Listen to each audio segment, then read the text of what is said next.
Hey, it's Josh from the FF Podcast Experience. This week, Shane and I are joined by a fantastic guest, Adam Neari. We're going to tackle an important topic, bridging the gap between old school wisdom and fresh new leadership. If you're a new leader wondering how to step up and make an impact, or a seasoned pro trying to connect with the next generation, this episode is packed with insights for you. We'll dive into practical strategies for new leaders, explore how experienced leaders can adapt and grow right alongside them, and maybe even have a few laughs along the way. So grab your coffee, settle in, and join us as we keep laying the foundation for strong, successful leadership.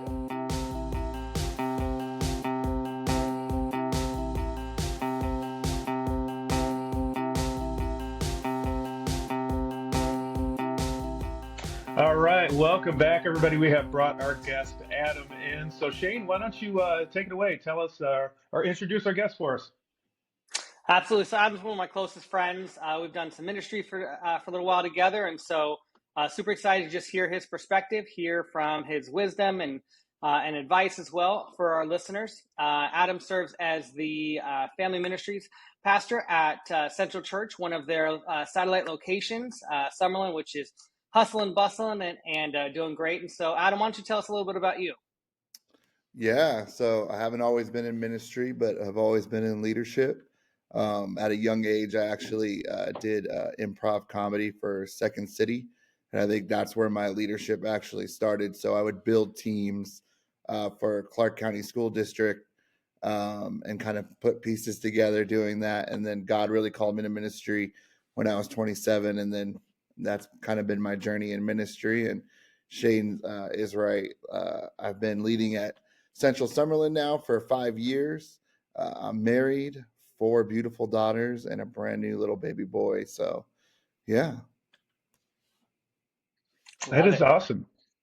Well, Adam, I can relate. I have 5 kids, all girls though. So you did get the boy. I didn't get the boy. So congratulations on that. Thanks. Oh, cool. All right.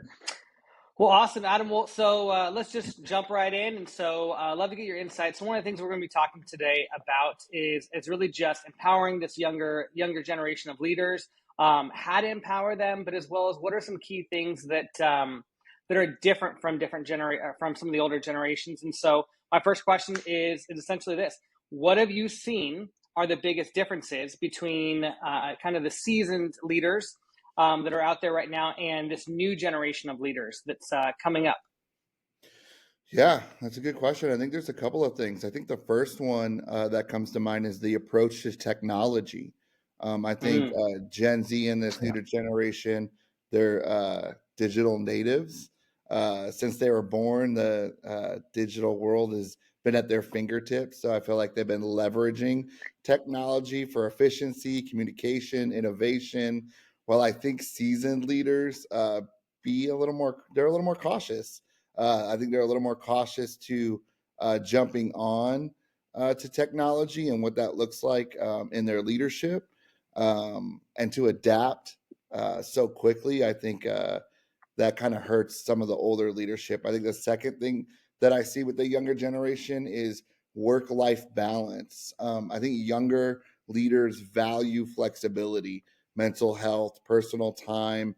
While I think seasoned leaders may emphasize dedication to long hours, they're looking for that sign of commitment of, hey, will you do this? Will you be committed to the job? Will you be committed to the workforce? And I think our younger generation has seen that in their parents and people that they know, and so they're a little more cautious.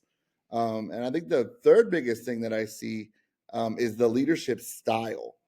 Gen Z tends to prefer more informal, authentic leadership style that I think they want collaboration, while seasoned leaders may lean towards traditional hierarchies, clear authority structures.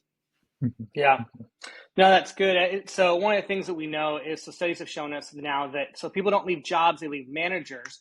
And so it's so interesting as well, because I do think that this generation of leaders right now that is empowering and leading this next generation, it really needs to kind of adapt to, okay, well, what are the things that this younger generation is looking for?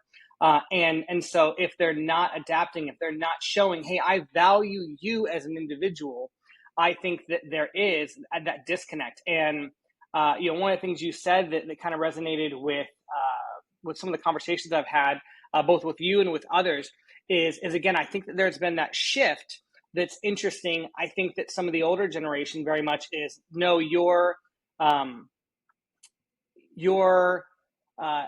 loyalty needs to be to the company. Yeah. And it's, and whereas I think that the new generation is, well, I want to feel like my loyalty, for lack of a better word, is almost to my leader. Like, I'm doing this because I want to go over and I want to do really good for you. And again, if they don't feel like they have that with their manager, that's why they're leaving. Again, they don't leave jobs, they leave managers. So I think that's one thing that's interesting as well. Yeah, and I think, Adam, you brought up a really good point. Multiple points between the gaps of the newer generation, older generation leaders. But one thing I think is great is technology. I can remember when I first got into leadership, my technology was my Franklin Covey planner, right? So everything I had there, I had my daily inspirational quote. I had my list of to-do things for the day, and then I had my list of things that I was going to do with my whatever reports I had. So, that's how I leveraged technology, really. That was my technology. And now we've got all kinds of different technological resources. And I think sometimes for the older generation, they can feel like, well, I really don't know how to use this technology. For me, I don't see a benefit in all of this. But then the younger generation, they've grown up with it, like you said, and they leverage it. They see a benefit with it, and I think it is very helpful. So I think it is, as I'm a Gen Xer, so as we grow a little bit older, I've had to adapt to some of that technology that, say, Gen Z has grown up with, that I didn't really grow up with. So I think some very, very valid and interesting points that you brought to the table there. So. Yeah. So one thing I want to jump on with that as well, Josh, I think you bring up a very valid point, and you as well, Adam. I think it's interesting as I think about that. So as you're talking about leveraging that technology, I would say that I think that kind of going to Adam's point at first, where again, that hierarchy, I think that it's interesting because I do think that the Gen X, the older generation of leaders, the seasoned leaders, I do think very much the leadership mindset is, well, I'm in charge, I'm the top person, so I can't ask for help. And the thing is, and so with that, what's interesting is because they don't necessarily understand that, they're not willing to adapt to it. They're not willing to embrace it, because that would mean that they would have to go and go, hey, help me understand, how did you do this? Well, I think in their mind, they're going, well, but that's not what leaders do. Like, I have to be the person in charge. I have to be the person that knows it all. And I think that that's so interesting, because I do think, Adam had mentioned that this younger generation is very much collaborative. And I absolutely agree. I think that for them, and so we're seeing this trend away from, what would be considered command and control. And we're seeing it more towards, collaborative leadership. Situational leadership is a big trending word. And it's interesting within that, though, is that the situational leadership, the collaborative leadership, I think this younger generation wants you to go like, hey, I see value in you, and I think you could teach me some things about this new technology, things like that. And almost like it's like putting, gas. It's putting gas on a fire. If you were to be like, hey, can you help me? I think they would be over the moon. Absolutely, yes. Like, I'd love to help you. But I think too often the older generation was going, no, I can't show weakness. That's not what leadership is. And I would completely disagree. But I think, what are some ways you feel like that younger generations and some of the older generations are navigating that pull, would you say, Adam? I think if you're not learning, you're not leading. If you're not willing to learn as a leader, don't call yourself a leader, because then you put yourself in this box, like we said, of this just older hierarchy. And we see that old model is moving out, and they very much are collaborative. Like you said, they want to be a team, and I kind of mentioned that earlier. I think that's one of my strengths. I used to use it even in improv. I would look at these students that were great at creating environments, right? This is all make-believe. If you don't know what improv is, you set everything up in the moment. So we would get just one environment, like New York City, and then one actor would come in and set up just the environment. Another actor would come in and set up a character, and then another actor would come in and then they would be great at the punchlines. And so building those teams and looking at those students or even young adults, I'd be like, oh, this is his gift. This is her gift. This is going to be a great team aspect. And now I've taken this same kind of thought process in leadership and put it towards ministry, and we're using our giftings, right? And so we believe that we've been given God-given giftings, and so it's the same thing. I'm like, oh, that's their gifting. That's their gifting. And it's more collaborative. And I'm saying this is how we're going to move forward as a team and as a church, and really how we're going to succeed. And what I see, Shane, you say this often, is we're taking a round peg and trying to put it in a square hole. And we're actually telling people like, well, maybe this is your gifting. Maybe this is your gifting. And it's like, stop telling them what they're good at and let them show you what they're good at. Mm-hmm. Absolutely. Yeah. Yeah. Well, so both. Oh, sorry. I was going to say. Go ahead, Josh. No. I was going to say I love your point about utilizing gifts, and this kind of ties in with what Shane was talking about, what you were talking about as well. Some older generation, and some younger generation leaders too. It's all about, well, I'm not going to. I should have all the answers. I'm the one that should have all the gifts. That's why I'm the leader. So I don't need to utilize them. I found in my entire, the decades that I've been in leadership, the most collaborative and the best and most productive teams I've had, I have hired people or looked for people to fill the gaps that I don't have, right? So the opportunities or weaknesses or whatever you want to say that I have, I've leveraged the individuals that are really strong at that and built really good teams. And I let them run. I let them go with what their strengths or their gifts are. And, you delegate, you lead, you help empower them. But I think I've found that that's been the most productive. So I'm glad that you pulled that out of this conversation. So go ahead, Shane. Yeah, I was going to say, so all three of us, being parents as well, and, I would assume many of our listeners, having kids, one of the things that I think is so key as well, like as we talk about leadership, I think many of these things apply really in any of our relationships. And so with our kids, one of the things I'm seeing a little bit more with some of this generation of parents, is really this idea of making sure that we are calling out the gifts in our kids as well, of going, hey, I see this in you, and let's help foster that. Whereas I think that what Adam was kind of a little bit saying as well, that square peg in a round hole, I think that there is that side of going, hey, here's the role I need. I just need a warm body, and I can just jam it in there and figure it out. But the reality is that when we as leaders do the same things in our relationships, with whether it be our marriage, our kids, and we're looking at going, hey, like what are the things that make you tick? What are the things that drive you? Whether it be love languages, whether it be languages of appreciation in the workplace, whether it be just having a conversation with our kids and going, wow, like, hey, they really respond to words of affirmation, or they really respond to gifts. Those different things, like what are the things that motivate them? I think that we see that again in all of our relationships, that if you're not doing those things, you're going to end up just going, hey, I just need you to fit this mold. And I think that only works for a certain amount of time. I'm not going to lie and say like it never works. There are times where you just, it's like, all right, fine, I guess I'll just do this. But I just don't think it works long term. And so the best leadership style, the best relationships are when we go, hey, I see something in you. I'm going to help build that up. And I'm going to put you in a spot where you can not just survive, but you can truly thrive. And I know that's kind of that, that cliche, but I think it's so true. Yeah, but I think when you take that approach, it's way better than telling them that they're great at something that they're not necessarily great at. Right. Now, what's great about this generation, though, is they're willing to learn. We keep saying that. And so, again, if they're a great communicator, right, but not so great on the admin side, they're willing to learn that. and they're willing to be open for you to teach them that and work as a team. And I do think eventually they're going to become good at that. And we see that in the Bible all the time. Like, we can ask for certain gifts, other gifts. Like, we have a good God.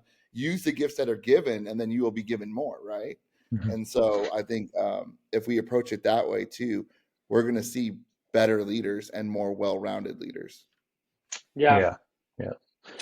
Well, so what I don't want to do is beat up on some of this older generation of leaders as well. What are some things that you have seen that are some good values that the older generation of leaders can impart in this younger generation, that the younger generation will be open to? Because I think that's kind of the thing I sometimes hear from some of these older leaders of like, oh, this next generation, like, they don't listen. Or, I hear these cliches of the idea of like, oh, they just don't want to work. I'm like, no, it's not that they don't want to work. They just have different value system side. But how would you say that we can marry those two relationships and those two generations? And so I'd love to hear from both you guys. Do you want to go first, Josh? Yeah. So, Shane, I guess in a roundabout way to kind of answer that question, I think the collaborative element is probably what we're looking for. But I think there are some really incredible things that come out of each generation, right? So, for example, my generation, we're loyal to certain brands. We're loyal to, like, Coca-Cola, right? If I drink Coca-Cola, I'm going to drink Coca-Cola the rest of my life because I love it. No matter what they do, I love Coca-Cola, right? Not personally me, but I'm just saying our generation. Sure.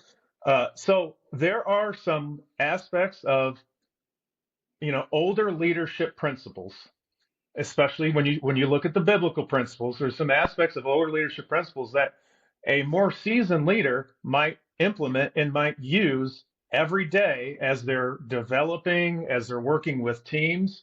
And I think that is a non-negotiable in leadership, right? I'm using those biblical principles. I'm using those principles that are guided by what God has given us. And I'm implementing those in my teams. Whereas I think the younger leaders, they don't really have quite that wisdom yet.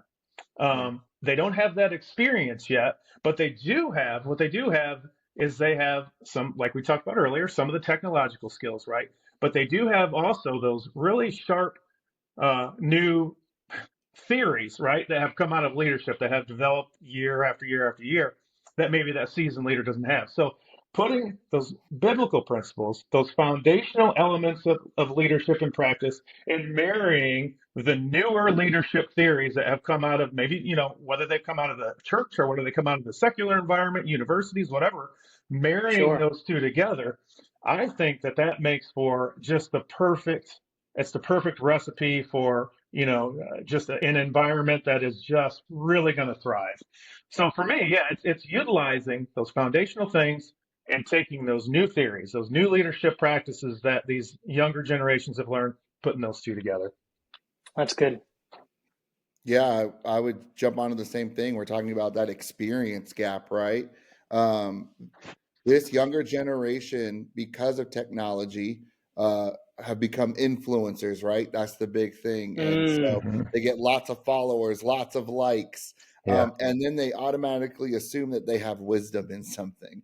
And I'm like, whoa. Yep. You don't necessarily have wisdom on this topic. You just have a lot of followers. You have an audience. Right. Right. So yeah, I think the experience gap is huge. Not to knock on the older generation of leadership, but I do want to turn it, not to defend the younger leadership. I think older leadership needs to know when to step down, though, and I think absolutely is huge. Absolutely. We are Shane and I kind of talked about this, living in a generation where I think the millennial generation is ready. Right. I'm part of the millennial generation. We are ready to lead the next generation and serve the next generation. And there's still this, Gen X boomer generation that are in leadership positions. And it's like, why? Yep. And when we come to find out, really, it's just financially, most of it. It's like they didn't make wise choices when they were younger. They didn't save. They didn't put, things away for retirement. And so they're, even in the ministry side, they're still in the pulpits just to, make a living. And it's like, man, we need to be better. And I hope that our generation does this, is shifting and realizing like, okay, maybe it's our time now when that time gets there. So that experience gap is huge. And then I think for the younger generation, generational bias, I think it's a smaller percent than when we think. And so the younger generation thinks like, well, the older generation hates us and they just want us to do it their way. I think that's a small percent. It's there, but it's a small percent. And so really getting out of their heads like, hey, there isn't this generational bias against you. It's actually what I just said. There's these older leaders in there that just didn't make wise decisions, and that's why they're still there. So it actually has nothing to do with your generation. It's more about them and decisions that they made in their life. Mm-hmm. So I think it's interesting. There's two things that kind of come to mind for me, is if I were to boil it down, I would agree with both you guys, but I think it comes back to me for this word of relevance. Or relevancy. I think that, so the older generation, I think they're saying like, well, I still have more in me and I still want to be relevant. So like I may be 67 in this role, but the reality is like, I still have more. And so I'm not going anywhere. And I've heard leaders say that. And I think that the other side is you also have this younger generation that's going like, well, I want to be relevant. I want to move up into these leadership roles, but these older people aren't moving and they're not leaving. And so now what do I do? But what I would say is I think the biggest divide is, again, the conversational side. I think that what we're seeing is there's so much that they're not necessarily taking the time to connect and to be able to understand like, hey, we probably have some similarities. I think both generations have written each other off. And what I mean by that is, so I talk to, again, one of the things I hear people is, oh, this younger generation, they're not willing to work. And then I hear the younger generations like, okay, boomer, like, oh, like they don't know what I'm going through. And what I would say is, I think that I was just having a conversation with a younger leader the other day, and I was kind of talking through these different things. And one of the things he said is, I just don't think this older generation understands us. And what I mean by that is that when we talk about college education, when we talk about buying a house, well, I think you have some of an older generation, and I'm talking older generation going, why don't you just go buy a house? Yeah. It's like, okay, well, how much did you buy your house for? I bought it for $40,000. Yeah. Okay, well, so, and then, like, yeah, just go pay your way through college. It's like, okay, well, how much did you pay for it? Oh, well, it was $250 a credit. And yes, obviously inflation, all the different things. And so I don't want to get into that, but I do think it's interesting. So I think that I would say the older generation isn't necessarily coming to try and bridge that gap of going, hey, let me talk to you in a way of, hey, I understand things may be tougher. Here are some principles that have worked in my life that I think are relevant. And I think the younger generation needs to come and go, hey, so what are some things that are relevant that I can apply? And I think right now, just what I'm seeing is, again, that divide. It's they've both written each other off of going, no, you don't understand me. And then, no, you don't understand me. And then there's a disconnect. It's like, oh man, like there's so much wisdom up here. Mm-hmm. And I truly do believe the younger generation wants to gain that wisdom, but they're not, this generation isn't willing to depart that wisdom in a way that is respectful and honorable. And I say that, I'm not trying to be divisive, but I think it's very much of like, you guys just need to listen to me, shut your mouth and listen kind of thing. And again, that command and control, because I've had leaders that have been very much of this idea of, hey, I've got so much wisdom, you just need to listen to me. It's like, okay, well, great. But so then let me ask you this, and this. And it's like, no, that's, and again, I think we do this sometimes with our kids as well. Like, no, that's dumb. Like, your way is dumb. It's like, well, now once you've said that, I have written you off of going, well, now you're not willing to hear my side of the story. You're not willing to connect with me. You're just wanting my way or the highway. And so would you guys agree with that? Yeah, I think like we said it a little bit earlier in the conversation, but this older generation needs to be willing to teach. So they need to be willing to show them how to do it. And then what we're learning is that they're willing to listen. You keep bringing up the parenting thing. I have a 4-year-old, and if I tell my 4-year-old, if she says, Dad, I want a sandwich, and I say, go make a sandwich, but she's never made a sandwich before, you can't expect her to make a sandwich. She may know to get the bread. She may know to get the lettuce and the meat and the cheese. She may know the ingredients, but she actually does not know how to form the sandwich. And so I have to show her and teach her. And what I'm hearing, what you keep saying, Shane, is like this older generation is struggling to actually teach the wisdom that they have. Instead of just saying, and what we hear a lot, and we've kind of talked about this, is they tell them to do it. They say things like, why don't you know how to do this? I've always known how to do this, but they were taught, they were shown somewhere in their life. And so we really have to get to this, like, man, show them how to do it.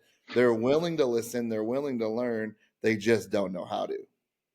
Yeah. Let me add to that, because I think that that's really good. One of the things, so it's something called the 30X rule. And so I can't remember who the guy was that did it, but what's interesting about that is I think that especially what you're talking about is that they don't know how, but I think that the other thing is they're not willing to take the time. And what I mean when I say that is, again, that 30X rule essentially says that however long it takes you to do that task, you should spend up to 30 times the amount of time training someone. Right. So if it takes you 30 minutes to do it every day, you should then spend 300 minutes. I would argue that, and again, I think this is across the board, younger generation, I think isn't necessarily in those leadership roles and the high leadership roles where they're able to do this yet. So again, we're just going to kind of talk through the older. I think that they're not willing to take the time and going, hey, I'm going to spend up to 300 minutes training you. I think that, hey, it takes them 30 minutes to do this. They go, all right, I'll give you an hour and a half. If you haven't gotten it by then, I'm just going to keep doing it. Yeah. It's like, well, but I don't understand. And the thing is, like, I think that we look at 300 minutes, that's crazy. But how much time is that going to save you just even over a year? 30 minutes a day, 5 days a week, over an entire year, that is an astronomical amount of time that you could be saved even just by saying, hey, I'm going to spend 3 hours showing you how to do this, and I'm not just going to give up on you after 45 minutes or after even an hour. Mm-hmm. So go ahead, Josh. I apologize. Yeah, no. I think that one aspect of this too is there is a vibe out there of, I shouldn't say vibe, there is a group of individuals, a group of leaders that have a cookie cutter approach to leadership. I'm gonna do the same things, yes. and with every individual I have. And Shane, you talked about it earlier, situational leadership. The reality is we're all individuals. We're all different, right? God created us differently. We all have, as Adam identified and pointed out earlier, different gifts. Amen. But what really makes a true leader a leader is them being able to identify those opportunities that they have and the gifts, right? Leveraging that individual's strengths, but then working with them on those opportunities. Because if I'm the one, on the receiving end of leadership, so if I'm being led and mentored by a leader, I don't want them telling me something I already know, right? Something I'm proficient at. I want them to help me identify that gap and help me grow in that area. And I think as older leaders, and I don't mean older generationally, I mean more seasoned leaders, the more that they do that, the more that they're able to help individuals identify gaps, help them grow in those areas, I think that, we'll see a more collaborative, a collaborative environment. And I know, Adam, we don't want to keep you here forever. So I know you got things to do. But one of the questions that we had too is, what would you suggest to new leaders entering the workforce? Because it's, it's a difficult environment, especially if you can't get right into a high leadership position. But what are some things you would suggest to somebody who's looking to get into a leadership position? They're new to leadership. What can you offer them? Yeah, I think one, it's time. I always go back to looking at the Bible of certain references. I tell this younger generation specifically, man, you guys want to do everything so quickly, and again, it's because everything was at their fingertips so quickly. Yeah. And so it's again, there's someone that's like, I don't have to. I've talked to younger leaders like, I don't have to work. I can get 1 million followers by the end of the month if I do this, this, and this. But man, I really just show them, man, time is important, because when you look at the Bible, Jesus was 30 when he started his ministry. There is something to that we do not talk about. He was God of the universe. He was here, as a human, and he could have done all the things, right? But there was a reason why he waited till he was 30. And I think he was disciplining himself. He was teaching himself all the things that he knew he was going to endure. And so really with this younger leadership, what I would suggest is, man, if you're new to leadership, realize you are going to have to endure things, and it is going to take time. Yeah. It is going to take discipline. You are not going to get it overnight. You are not going to be CEO overnight. You don't deserve to be CEO overnight, just because you may have knowledge. We go back to that wisdom portion. And so, man, I know that seems so basic, but man, just time. Like, you need time to grow into your leadership. That's good. Can you give us one example of, for any of our younger listeners, what are some ways that they could approach maybe a mentor? Like, what's the best way to do that? Because I think that oftentimes we say that, hey, you should have a mentor. But I think sometimes it's easier said than done. It's like, I don't know how to do that. Do I just walk up to, hey, Josh, can you mentor me? I think that there's a level of that.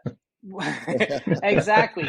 And so, honestly, and maybe a follow-up question for Josh, how should the older generation receive that, and how should they respond? So Adam, can you kick us off? How can the younger generation approach it in a way that will be effective? I think there are mentorship programs out there. I actually disagree with what you're saying. I do think you need to ask, and if a no is told to you, not take it personal. And so that's also what I'm teaching this younger generation is, everything that is told to you, you take so personal, and there's nothing personal about it. That's It's fair. just like, I have tons of young adults that are like, hey, will you be my mentor? And I look at it like, hey, man, Jesus had 12 for a reason. So it's not that I don't, but man, if I have an opportunity, yes, you can jump in and I will mentor you. But hey, what I would even say to older leaders is, direct them to somebody. And so if you know you don't have the capacity to mentor them, then be like, man, but I know a guy, Shane, he's got time, and I would love for you to meet him and just have a coffee. Direct them to somebody. And I think we don't do that. We don't do that as often. It's more like, no, you're right, Shane. Like, no, I don't have time. And yeah, that is discouraging, but more like, explain to them why, so they don't take it so personal, and then direct them to someone or to a program. No, I think that's good. Let me rephrase it. So, because I think you're right. I'm absolutely not against going up and, hey, can you be my mentor? I guess more so what I should be asking you is, what are the things they should be looking for in a mentor, and how do they approach that conversation in that way? Because I do think, hey, will you be my mentor, can be very vague. Yeah. So what are the things they should be looking for, and then how do they approach that conversation by explaining what they're asking for, what they're needing? Maybe that's a better question. Yeah. I think it's looking at, when you're asking, I think it's, how are they living? Are they living by example? So we're saying we're followers of Christ, right? And so that's huge importance. I don't think, not just in ministry, but how are they living their life? Because we're taking biblical principles, but you could take biblical principles and you should be applying them everywhere, in your workplace, in your relationship, in your marriage, with your kids. Like, Shane, you keep bringing up your kids. It's the same principles, right? Yeah. It's just two different situations. So really, man, you're looking for that mentor. How are they living their life? And I'm always going to be like, are they living Christ-like? Because if they are, that's the mentor you want, because they're going to be able to give you wisdom in those other areas. Yeah, and I think, Adam, you mentioned kind of how the mentor should receive that. And Shane, you asked that question. Hmm. Um, I know when I was approaching individuals, I would ask them, but the problem is I wouldn't really identify someone. Um, there was a specific need I was looking for, and I would just approach somebody who was a little bit older, who I thought had wisdom, and just ask them, straight off the bat, "Hey, I'm looking for a mentor. Will you be able to mentor me?" Without really even understanding who this person was or what, Mm, you know, what, what they could really give me in that area. So I think, Adam, you make a good point. I think seeking out the correct person first, and of course, for us, if you're a Christian, that comes with prayer, right? And then for the mentor, when you receive that, number one, humility. Man, I'm so humbled that you asked me that. And I think if as Shane and you both pointed out, Adam, when that person comes to that mentor, if that mentor feels like, what, I am not the right person, let's have a conversation, let's talk. But I think we can always, like you said, direct them to someone else. But if I do have that area of wisdom that they're looking for, to receive that again with humility, to receive that with grace, and also to receive that with, I'm going to learn from this as well. Because I know, my experience mentoring younger individuals, I first approached it as, well, I'm going to lead this person. I'm going to tell them what to do. I'm going to give them the wisdom that God has imparted on me. And mm, that's not what it's all about. It's a no, two-way street. When I really understood the principle of mentorship, I got just as much out of that as the mentee got Yeah. out of it. And we yeah, were learning together, right? yeah, There were things that I introduced into those conversations that were very helpful. And there were things that they introduced into that conversation that were very helpful. So I think the first thing you do when you get approached is, hey, this is awesome. This is great. Thank you, God, for this. But then look at it as, man, this is another way for me to learn. This is another way for me to grow, yeah. another way for me to gain more wisdom as well. I want to That's add to good. that because that's huge. Like, that is how I know about this generation. Yes, I'm taking the time to sit down with them and give them wisdom of where I've been in life and how I've navigated life. But they are also now instilling these things that I don't know. Like, why is social media so important? Why, Mm, do you lead this way? Why is teamwork so important to you? And I'm listening and I'm learning and I'm like, oh, okay, that's why, and now I'm yeah. putting these things into my own practices in leadership. So I love that you Yeah. said that, Josh, because it is a two-way street. It isn't just this, you're going to sit down and I'm already a parent. I told you I have 5 kids. I'm not trying to parent you, Right. right? Exactly. I'm trying to lead you and teach you. And ultimately you're going to make the decisions to yourself. But man, you can do the same thing from them. Yeah. So before I jump into the last question, I just kind of want to summarize that for us as well. For our listeners who are younger, my encouragement is kind of listen to these two guys.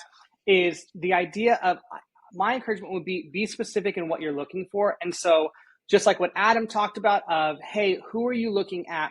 But the encouragement would be is again going up to that person. So when I talk about how do you approach them, the suggestion would be is going up and going, hey, Adam, I see this in you. I see that you are a great parent, or I see that you're a great leader, or I see Yeah. this. Would you be willing to meet with me once every other week, maybe over some coffee? And can you help me to become a better leader? Can you help me? I'm in a committed relationship and I'm looking to see about marriage. Can you help me to make sure that I can have a successful marriage? So I think that would be the idea. I think that the approaching someone and going, hey, will you mentor me?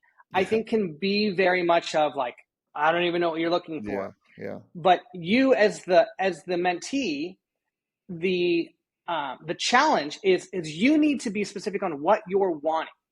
Going up and going, hey, Josh, I would love for you to, I would love to see if you would be willing to meet with me once a month for an hour at a coffee shop. I will pay for the coffee because I value your time. Yeah. And then can you help me in this relationship? I'm having some relationship issues, or you know what? I'm kind of navigating moving out, and I'm really nervous about it. I don't know how to move out and into this next into this next season. So I think that would be the encouragement, and just kind of what you guys talked about as well. I can't emphasize or stress this enough. Both of you guys kind of communicate active listening. Mentors, active listen to your mentees, the people that you are mentoring, understand what they're struggling with so that you can be able to do that. And then mentees, active listen to what your mentors are communicating to where you can connect those dots of going, well, how does this apply? Because the reality is if each of you are passive listening, no one's going to get anywhere. Everyone's just kind of, I'm just going to keep talking. There's a disconnect. You have to be actively listening to understand, hey, can you talk a little bit more about that? Can you communicate to me a little bit more about that? And so, so for Adam, here's our last question, man. One of the things you talked about is we see the younger leaders tend to desire working in collaborative environments. Yeah. What are some ways you feel our listeners can provide a collaborative environment while still empowering leaders to lead individually? Yeah, I think as a leader, we keep saying, teaching. After you've taught them, I think clear ownership with flexibility. And what I mean by that is encourage younger leaders to take ownership of specific projects, areas, while creating a collaboration with them. So you're working alongside of them. We have to get away of, I've taught you, now I'm going to delegate this and walk away. Right. You actually, you wouldn't throw a kid into the pool just because they learned how to swim. So again, with this older leadership, they still have this sink or swim mentality. And it's like, no, you just taught them how to swim, right? You should still be in the pool with them. Yeah. So I think clear ownership with flexibility, giving them the ownership with the flexibility of you're still there, you're still watching, overseeing. I think shared decision making is huge. Let them be able to make some decisions. You're there to provide the wisdom, but there's some decisions I do not have to make. You know what I mean? Right. And especially dealing with this young generation, when I'm doing events and it's like, man, what should the back of this card look like, right? They're going to know what looks cool. You know what I mean? Right. They're going to know font. They're going to know all these things, the trends. I can let that go, and I think as leaders, we hold on to things so tightly. Man, be willing to have shared decision making. You don't have to own everything. And then we said it earlier, I think the last thing is just mentorship programs. What I do in my groups area is I always pair a younger leader with an older leader. And so in my ministry, at the end of our service, we have groups. We know that relationships work. So these students will be with a 19-year-old, 20-year-old leader in their group, and they'll be with a 30-year-old leader. And they're really working together to get to know these kids. And when this younger leader's like, I'm not sure about that, they are immediately able to look at the older leader and be like, what do you think? And now they're instilling wisdom. So I'd say clear ownership with flexibility, shared decision-making, and some kind of mentorship or mentorship program. Yeah. One thing that we had talked about before is this idea of teach, show, send. Yeah. And I think that's the model that we see Jesus did. That he taught, he showed his disciples, he sent them out, and he sent them two by two. Stayed with Don't them. forget. Yes, exactly. Yeah. It wasn't just, hey, I've shown you, I've talked to you about swimming. I've shown you what it looks like to swim. All right, now go swim. No, he sent them out 2 by 2. And then when they came back, there was still, and I want to emphasize, there was still teaching and showing even after that as well. Like, I don't think that necessarily ever ends. So the moment you feel like you have arrived as a leader, I think you alluded to this earlier, Adam, the moment you feel like, hey, I don't need to learn anymore is the moment you need to hang up your leadership hat. Yeah. I don't think as a leader you've ever necessarily fully arrived. I mean, we see some of the greatest leaders that continue to keep learning, continue to keep growing, because they never want to be the cap. They never want to be that leadership lid for their people. And as the leader gets better, the team gets better. Speed of the leader, speed of the team. So many quotes out there. And so I mean, I can't agree more. Josh, why don't you finish this up? What are some of your final thoughts that you had? Yeah, I think Adam, you pointed out two things. You pointed out releasing them with guardrails, right? So I kind of liken that to bumper bowling. So Yeah. you Yeah. put the bumpers up, and they can't, they can't really. Well, I have seen people get gutter balls with bumpers up, so I don't know how that happens, but you are going to fail sometimes. But there are those guardrails, right? I'm going to let you learn how to do it. There's certain guardrails you're going to operate within. And then really, I think your second thing was just you alluded to it, but being able to accept that I'm going to fail sometimes too, Mm. right? I think you didn't say failure specifically, but you did allude to it.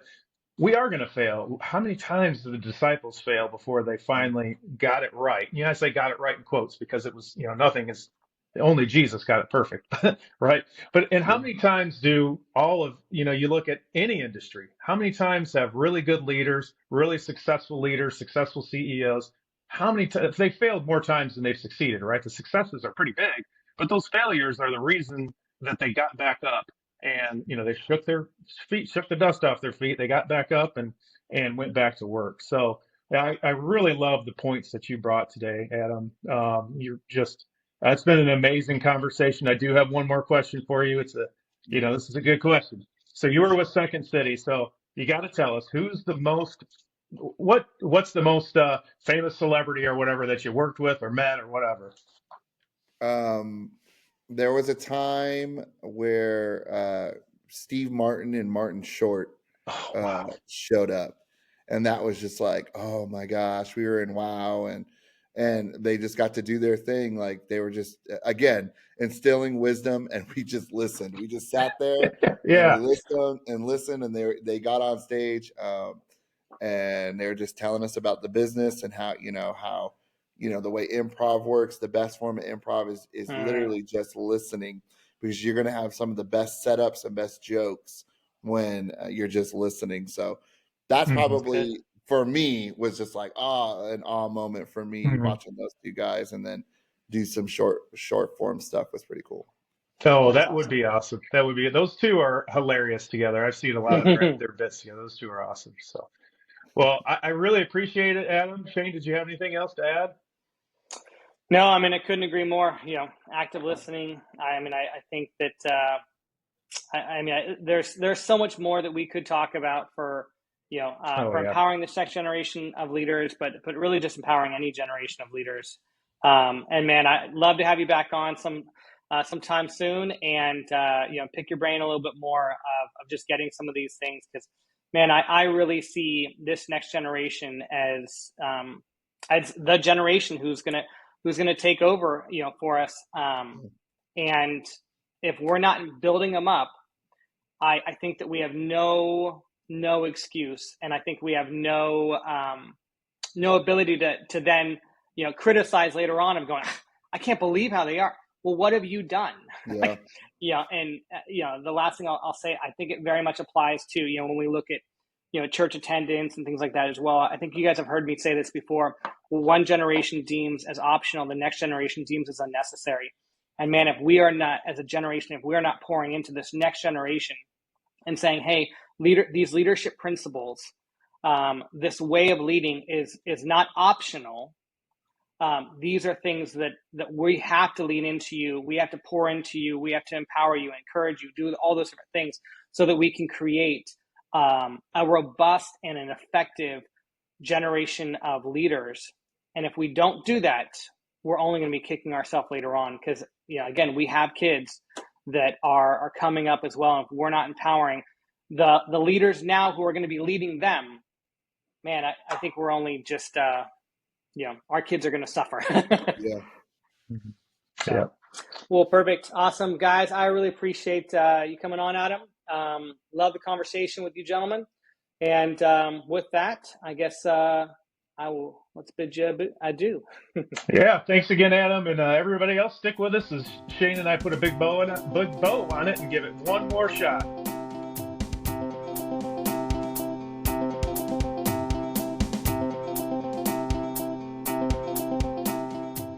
Hey, welcome back to the FF Podcast Experience. This is one more shot. Shane and I are going to wrap it up and give you a brief highlight of what we're going to talk about next time. So, Shane, we had an awesome conversation with Adam. What was the big takeaway or the big highlight from this conversation?